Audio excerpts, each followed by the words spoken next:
Okay, while I watch this like 1 minute thing just to make Rust shop, I don't have a policy. I have a goal, and I would have to bring a team together and research something like this is, I'm sorry, Sam, this is retarded. Okay. So whenever you have a goal, it is easy to say, I have a goal. Okay. Oh my, I'm such a big guy. I want rape. Okay. I want this bad thing to be at 0. Okay. Spoiler. Everyone wants rape to be at 0, even conservators. Who knew?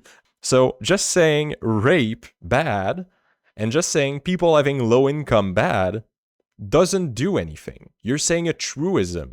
Even worse than a truism, you're saying something that is equal itself, right? You're saying bad. This is the statement here. Bad equals bad.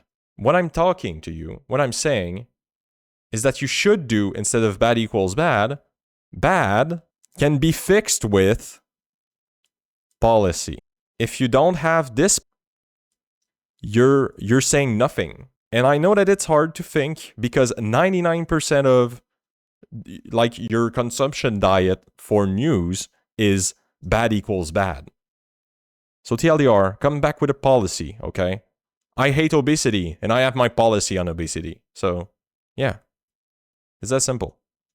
I don't think I am the one to come up with the current state of my knowledge. You are able to. If you need an explainer, I'll do it step by step for you.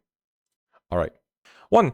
Some way to measure the cost of a living in an area. 2. Some way to track who lives where. 3. Way to enforce the not a policy, but what I know the policy would be giving my limited knowledge. Okay.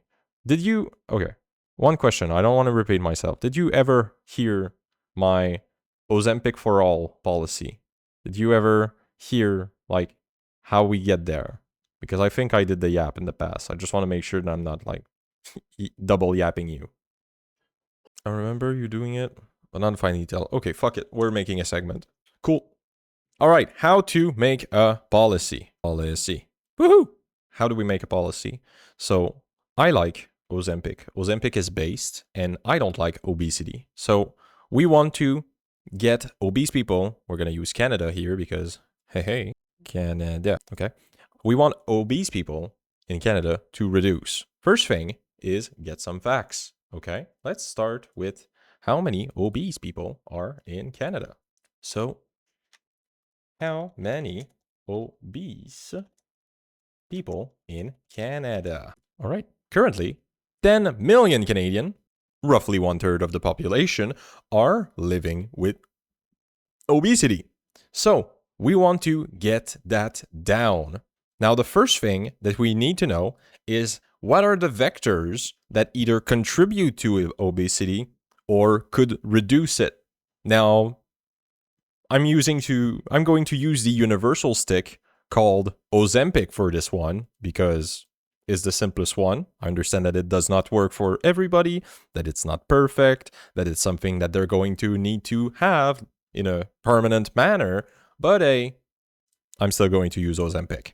So let's say that we would want the federal government to pay Ozempic for 10.6 million Canadian. That would fix the problem, right? We can assume that if all of these Canadian have Ozempic, they would either not be obese or like they would have a pretty good fucking chance of not being. We could drastically eliminate obesity. So now let's do the rough part, which is calculating how the fuck we would do this and how much would it cost. So let's start with how much does Ozempic cost, let's say, in Canada? It's probably 4,420 per person. Okay. So that's the cost for one person. Now let's multiply this shit by however many people we have. Well, you know what? Let's start by being a bit more realistic. The way that the price of medication works in Canada is that we have a big chart, and whenever there are some clones or generics that happen in the market, we divide the original price. So technically right now there are 2 alternatives on the market. There's more to come, but there's 2 alternatives, which means that we slash this shit by half. That's just how the pay scale works. So we slice it by 50%. So 2, 2, 1, 0 per year per person. Okay? So that's the amount that it costs per year per person in Canada for Ozempic. We're not taking into account the fact that at scale, we would be able to make cheaper Ozempic, and at scale, like there's a lot of things that could be optimized here so that it doesn't cost that much. But let's assume like a bad scenario in management, okay? Let's just assume that we're very dumb in how we do things. So 2210, okay? 2,210 times, how many people do we have? How many obese people? 10 million. Let's do 10 million. Okay, so we have this amount of millions. So that would be, fucking hell, my brain, $22 billion. Okay, so $22 billion. $22 billion that we need to dish out for all obese people to have a yearly amount of Ozempic. Now, that's a cool amount that you can compare to things and that you can like say, oh, cool, we have a policy here. It costs that much.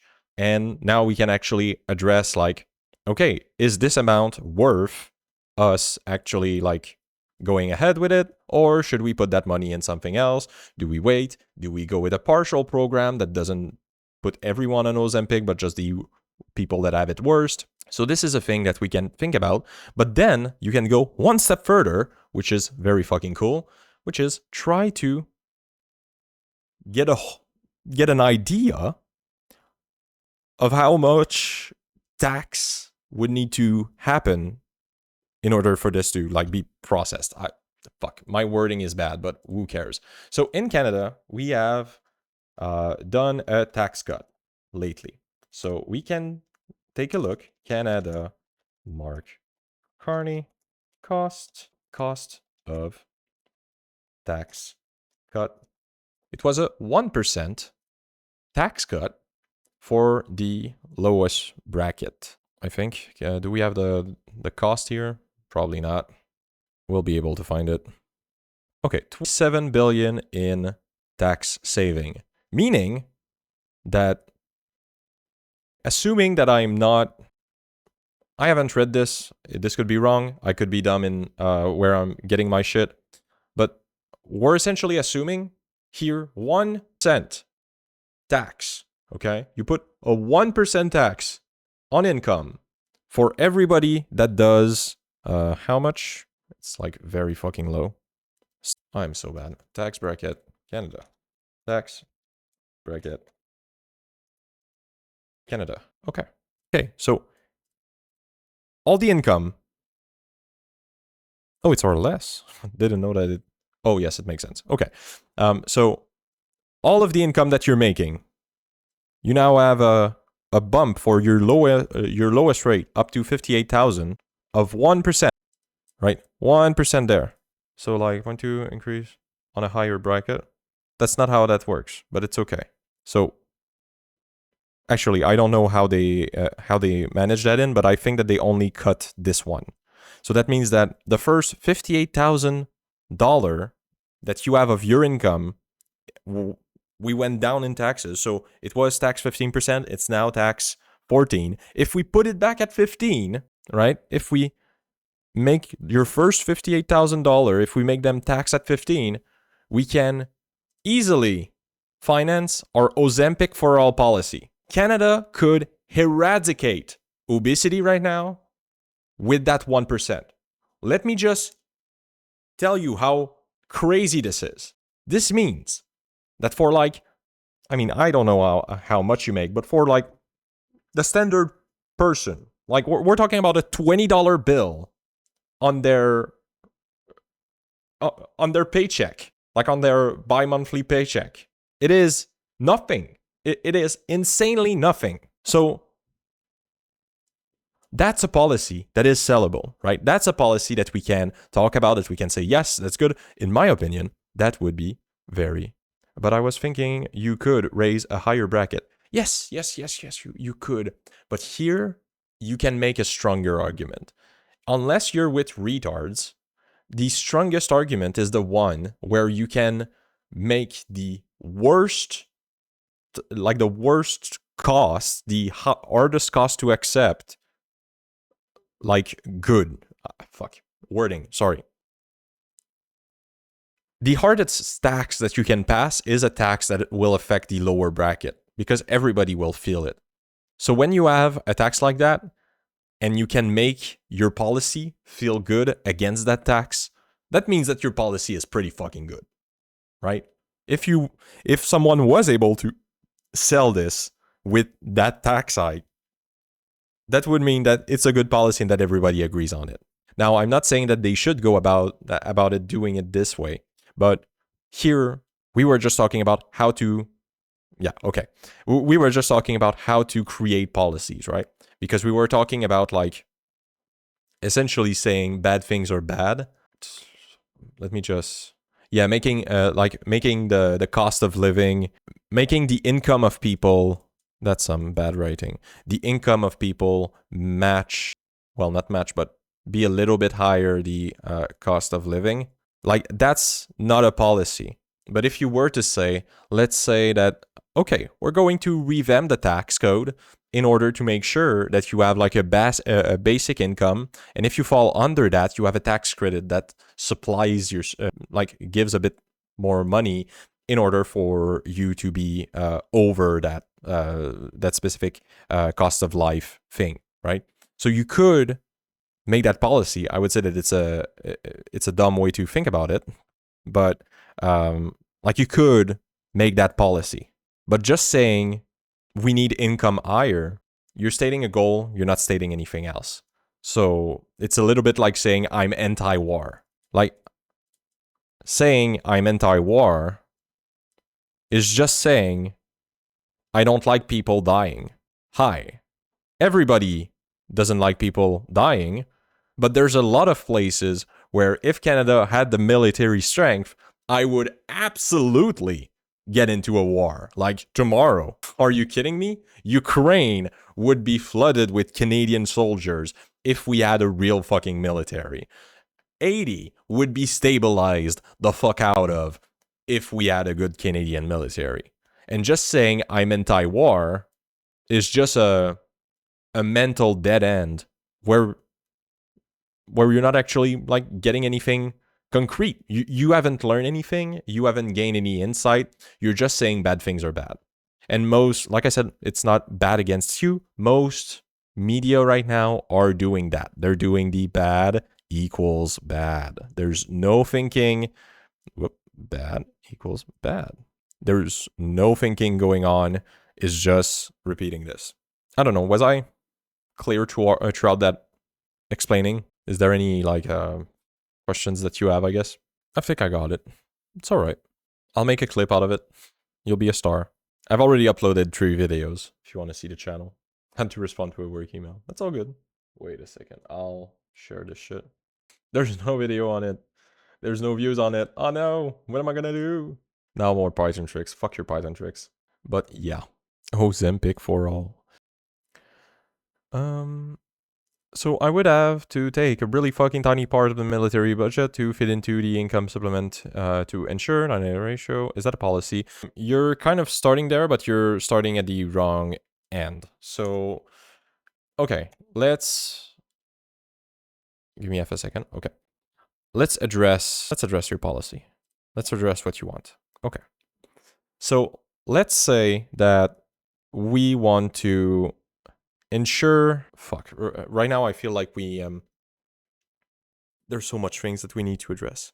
Okay, the problem that I have with saying ensure 9/8 income, like with the cost of living, I have a problem with that policy because it's not targeted. And the issue is that people will just not work if you give them enough income.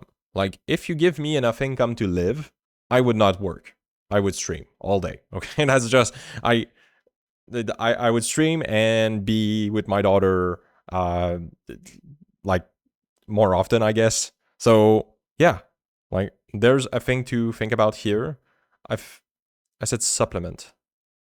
Yeah, but like you get that your policy cannot be meaning added to work. Yeah, I get it, but the issue that you're having here is your supplement already exists. Like what you're describing already exists. It's called tax policy. So right now, the way that it works is if, like, maybe you Americans don't know.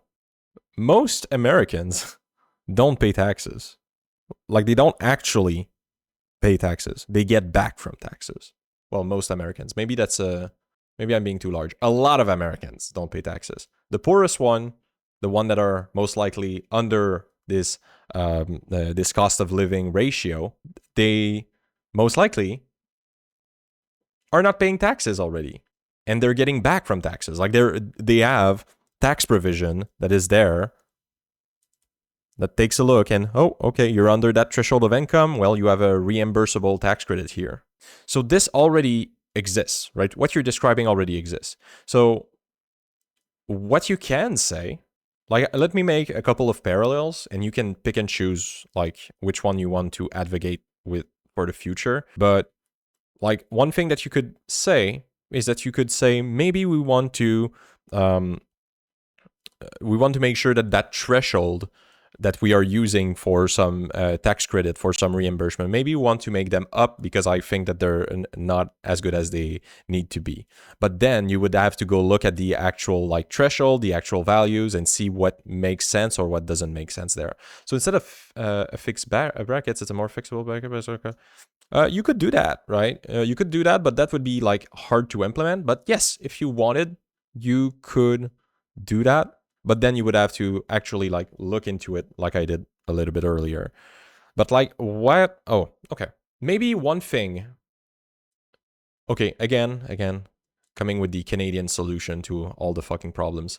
Maybe one thing that you should look into is not necessarily about something that is universal. Because a big issue that you can run into is that by trying to make something that needs to work for everyone everywhere, you're ending up with a policy that cannot do anything because it's not targeted. So here, let's say that you need to implement something that knows what's the cost of living into a specific region, and then has a specific tax bracket like linked to it. You would have a lot of problems with people gaming that, right? I'm going to live into a poorer place in order to get that tax credit. So there's a lot of problem that you could see there that if you make things more targeted, you get better results. And let me give you an example, right? The example using the Canadian system is that instead of saying we are going to say that all of these people that are under the some magical threshold, we're going to say that families have to be at a specific place. So to do that, that's for sure badly written. Who cares? Okay, fam. We're going to say that family needs to be at a specific threshold. So what they did is they created the Canadian Child Benefit. The Canadian Child Benefit, the way that it works is if you're under a specific threshold in income, so if you make under, like, I don't know, it's pretty high, like probably 100K, you will get, for the first 4 years, there's a scale to it, but who gives a fuck? Anyway, for some amount of time, you'll get $600 a month just for having a kid. So what that means is if you have multiple kids, you have mouths to feed. Now, you don't care about mouths to feed. $600 is more than enough to feed your kid, to clothe your kid, and to mostly do everything if you're not very dumb with your money. So by making it targeted, instead of saying we're going to look at all Canadian, instead of doing that, we're saying we're going to look at families and we're going to fix the problem for them. And what this did in the Canadian context is it's slashed in half the amount of child poverty. So there was like a specific amount of children in poverty. Like we're talking about like million, probably 1 million or 2 million. I don't remember the value. And it literally divided by 2, it slashed in half the amount of children in poverty. So this changed the game for every parent in Canada. That is a policy that you can sell. That is a policy that you can make an actual impact, where it's going to cost far less. It's going to be way more optimal than if you go with a more broad policy, like looking at the cost of living in a specific area and trying to make sure that every area have this and this and this. Sometimes by being too broad, I'm very sorry, there's literal like ice falling out of the sky. But anyway, who cares? So, oh, we don't even hear it on mic. God damn, they're big fucking slugs. Okay. I'm happy to have a garage right now. Anyway, so like this policy makes an effect on family. It can be felt, which is good politically, and it costs less than if it was like a universal thing. So when you make policies, when you're actually trying to affect change and not just like vibing on YouTube, you will need to think about that. You will need to think about what the effect will be, how the average Canadian will feel about it, because if they feel bad about it, they won't actually push through, they won't actually keep it. So that's a thing. Like, I'm not saying that your supplement is not something that should exist, but if you were to look into it and you were to look into the tax bracket, you would probably feel that it's way less bad than it looks. Like there's a big switch that has happened in my mind when I had my daughter, where, well, at least in Canada, like for the amount of benefit that I'm getting and the amount of tax that I'm technically paying, I'm not paying any technically, but yeah, the amount of tax that I'm paying, I'm getting a lot out of it. Like my country is supporting me like nobody else. And that's the impression that you need to give into each policy. And more likely than not, if you look into the American system, you'll find essentially some things are the same. Some things are well done in the sense that you don't have that much tax. Might it be easier to target business? Here, the issue is not the targeting, right? So you're where you get the money from is often less an issue. It's good if you can think about it, but I think that here you're over-focusing on that. Ensure they pay the worker a certain amount. Okay, in that sense, okay. Thank you for the correction here, for the precision. Ensure they pay an amount, pay their worker a certain amount. Well, here we're kind of circling back on the previous discussion that we had, where we were talking about minimum wage, right? But here, like, I'm not saying that minimum wage is never something that you should touch, because I'm sure that you can find a place that their minimum wage is very low, and there are like a substantial amount of businesses that take advantage of some employees because the employees are too retarded to know what their real worth is, and they're getting paid way under the wage that they should. So actually stepping up slowly the minimum wage would be a very good gain for their state, right? There's probably some place that's true, but it's a place by place thing. So here you would have to make an argument.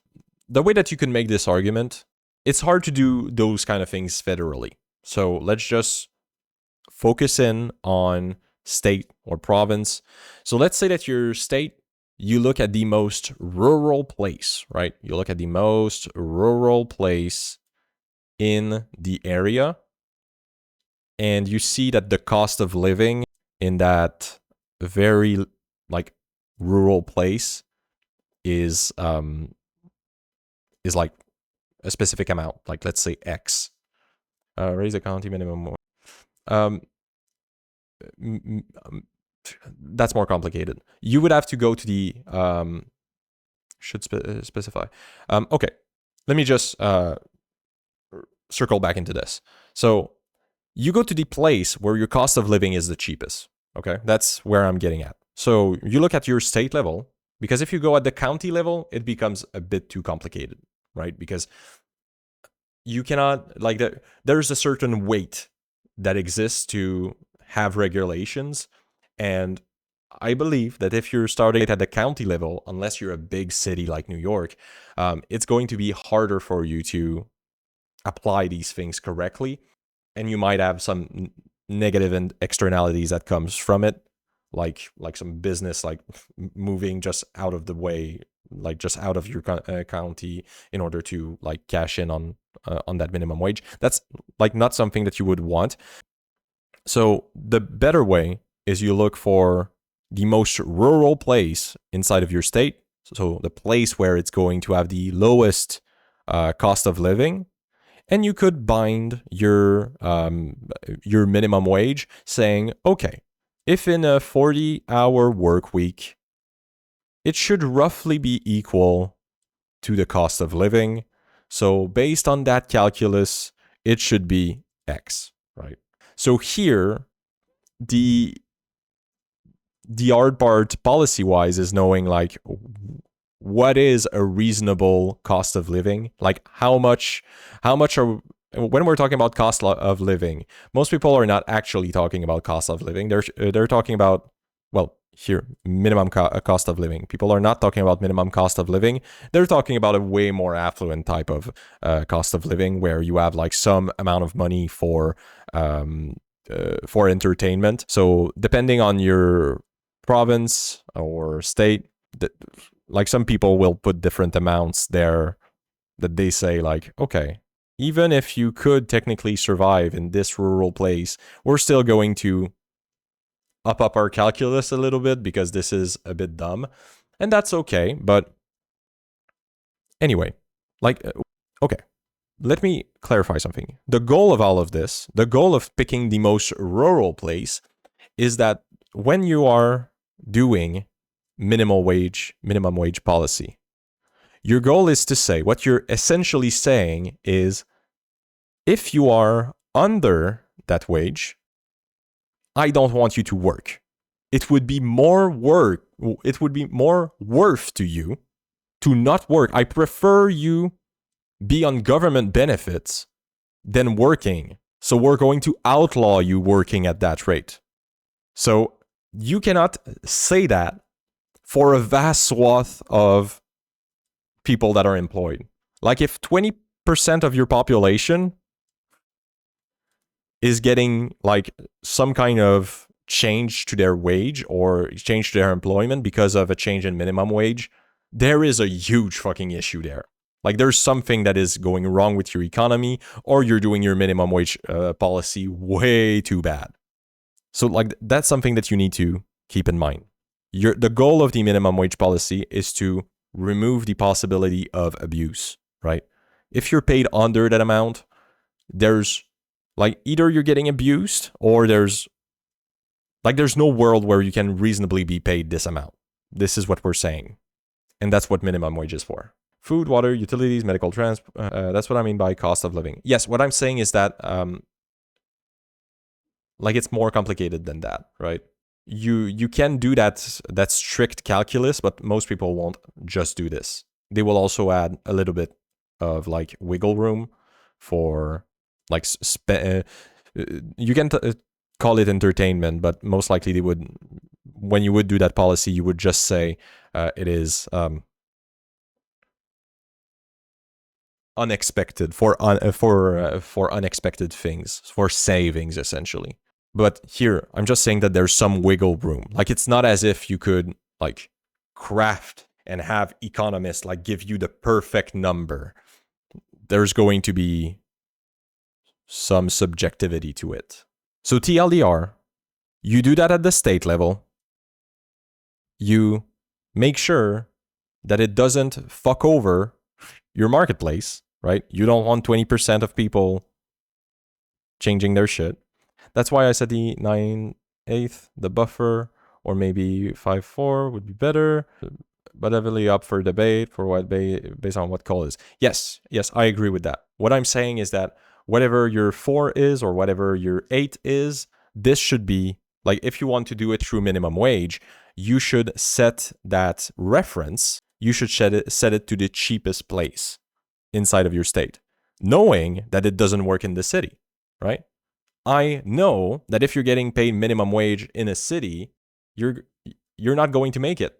And that's normal, right? It's normal that there are some places where every reasonable worker should expect to be paid more than minimum wage. And cities are the example of that. If you work in New York, you're not like in New York City, you're not expected to be paid the minimum wage of New York State. That would be dumb. That would be critically retarded. It would sound like New York if they had their own minimum wage.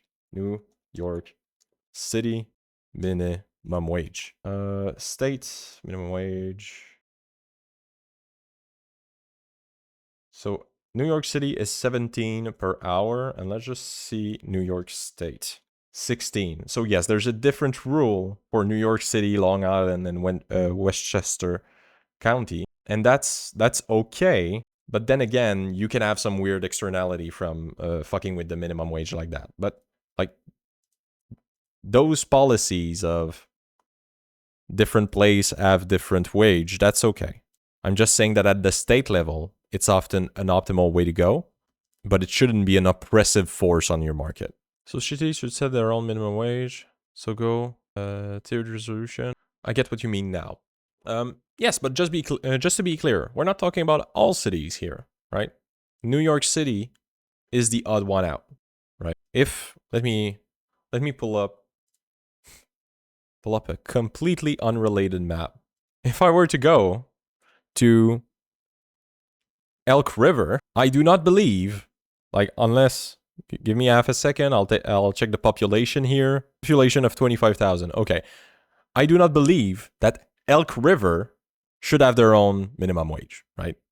But if you are making an argument for Minneapolis or the metropolitan region for Minneapolis, which would probably include St. Paul, that makes sense, right? That would be a fairer way to see it. Because here, nobody can be expected to live on the same minimum wage as whoever the fuck is in Elk River. So like that would be good policy. And realizing that the person living in fucking Grand Rapids, well, Grand Rapids is a bit bigger, fuck. Like Suomi. Like the person living there, okay, their cost of living is way the fuck different than Minneapolis. But hey, so flexible tiered resolution.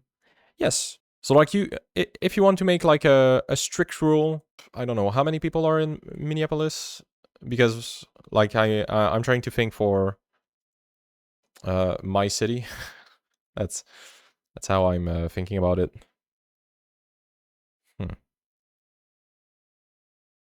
I don't know. Like we could create a rule where if your metropolitan region has more than 500,000 people, then yes, you should probably have a minimum wage policy related to the specific metropolitan region.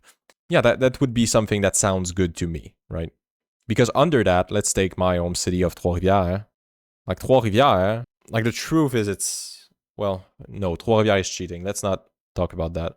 Trois-Rivières is was one of the cheapest city in Canada to live in, so I'm cheating. But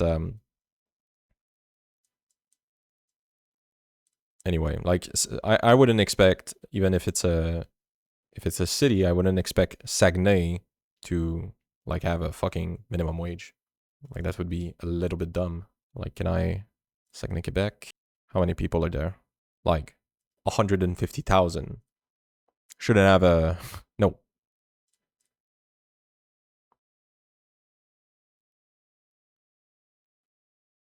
So there's some play here, right? You need to be smart about it. So the goal of all policies is always to fix a problem or to help with a problem while not creating new problems. And with anything money related, the creating new problem is always very important to take into account. It should be your primary focus. And normally, the spending part of things is the least important problem. So when you hear fucking Republicans or conservatives be like, oh my God, it's going to cost this much, they're retarded. This is the, like, spending money is not an issue.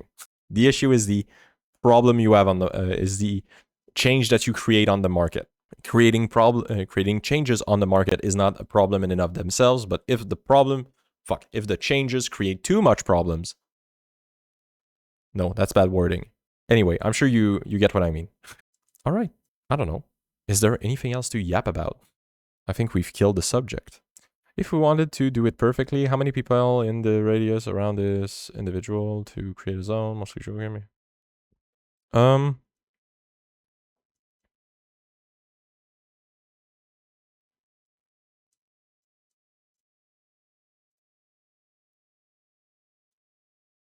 Yes, kinda. But you would have to, like, not based on the individual, but you would have to base it on the metropolitan area. Do you know what I'm talking about? Is this like just a Canadian concept or a more Canadian concept when we say metropolitan area? I think not, right? Like, we're talking about a bigger radius, not only like the city or the county level. We're talking about the areas that are like economically directly linked to a place. Like, this map, I think spells it all out. Like, it would be reasonable for us to, how does one, by standard, define a metropolitan area? There's probably a real standard for this, but my understanding is like when, well, they're going to say it. Or metro is a region consisting of densely populated urban agglomeration and its surrounding territories, which shares industries, commerce areas, transportation networks, infrastructure, and housing. A metropolitan area usually comprise multiple principal cities, jurisdiction, and municipality. Neighborhood, township, boroughs, cities, towns, exurbs, suburbs, counties, districts, and even states and nation in areas like Eurodistricts. As social, economic, and political institutions have changed, metropolitan areas have become a key economic and political region. So essentially, a big city where, well, a big territory where people share a lot of economic engagement with one another. So I guess in the US and in Canada, we could ask, is it reasonable to live there and be expected to work in the biggest city in the area, right? So if we look at that map, like what, Minneapolis is here or here? If you live here, like in North American standard, you can drive, right? you can get there. So that's probably how we would standardize this one. Like, how many people in that range? So here we could say, okay, the people that are in red, they should have like a higher minimum wage. The people in gray should have the state minimum wage, and the people in yellow should have like a step up basis, like a fucking different level just for them in between, in order to like mellow out the bad externalities that can come from a steep decline in minimum wage. So like, that could be a good way to structure things. Yeah, that's what I mean. Cool. Like, that makes sense. But like, again, you see how much now you've moved in how precise and how good you can speak about it, about your policy, right? At the start, you were saying essentially, I want people to have this specific amount of money, right? I want people to have their cost of living 9 to 8 depending on the region. Now you can say, the way that I would actually achieve this would be through installing minimum wage policies that are based on the state, the lowest place in the state, and then on the metropolitan areas. If they have that much population, we would be able to install that specific. True, right?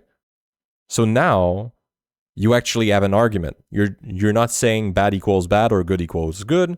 You're saying, hey, we can actually do this. I'm not just here to yell. I'm not just here to cry.